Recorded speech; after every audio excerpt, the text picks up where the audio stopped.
پاکستان تحریک انصاف کے لیڈر اسد کیسر نے مراد سعید کے حوالے سے ایک بیان جاری کیا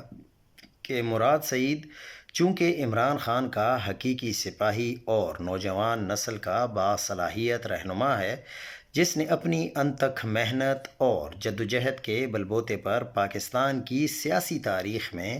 منفرد مقام حاصل کیا،